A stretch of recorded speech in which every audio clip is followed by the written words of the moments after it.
It is the 11th day of 24 days of prayer, and today we pray for leadership. I want to share the story of Abigail, which is a story in the book of Samuel. And Abigail was a very beautiful, sweet lady, very humble, and she was married to Nabal.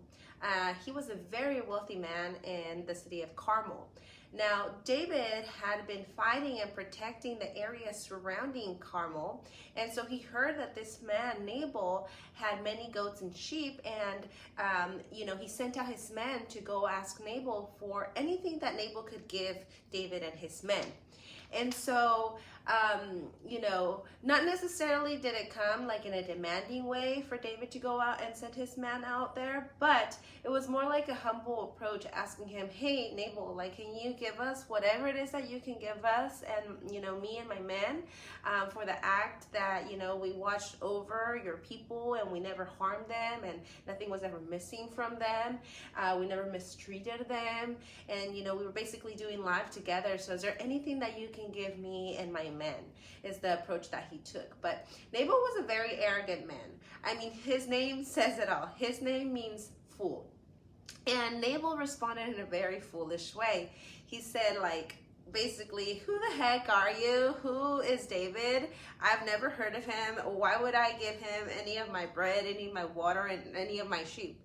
And David's man went back to David and told him, this guy told us that he was not going to give us anything. And so David got very angry.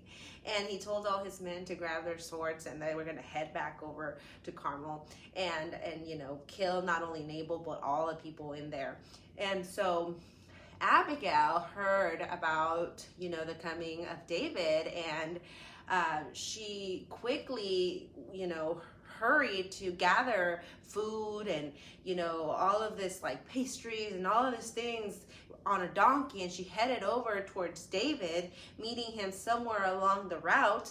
And David saw this woman on a donkey with a few other people, and when she saw that was David, she came to David and she said, I'm so sorry for the way that my husband responded to your request. I thank you for watching over us, and I apologize in my husband's wrongdoings and in his selfishness.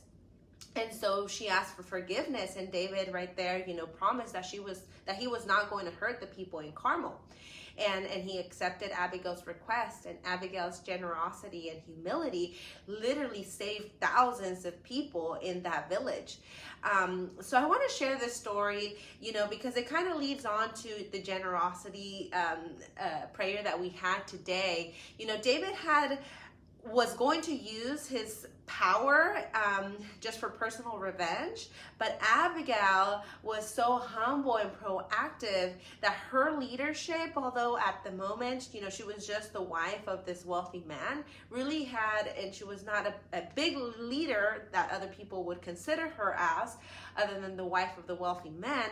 Her leadership saved so many people. And Philippians 2:4 says, let each of you look not only to his own interests, but also for the interests of others. And right then and there, with Abigail's action, she shut down the interests of David trying to harm because, he was offended on Nabal's response.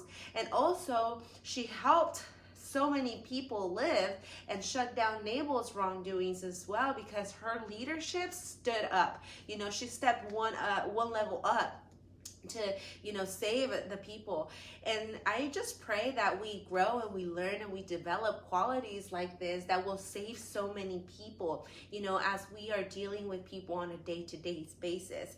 Even if our heart or our minds doesn't really want to give or doesn't really want to respond as a good leader, I just pray that God humbles us to be more like Jesus, and that when we talk to others, that we have the proper words to share whatever it is that we want to express ourselves in a manner that is not so aggressive, in a manner that is with kind and with humility, when we are working with other people, when we are doing life with other people, because we are leaders for the people that surround us, no matter what, whether it's our children, whether it's the people that we work with, whether it's the people that you in general do life with, we are leaders. And so I pray that we grow in the sense that we, develop communication skills when we're dealing with other people, that we're leaders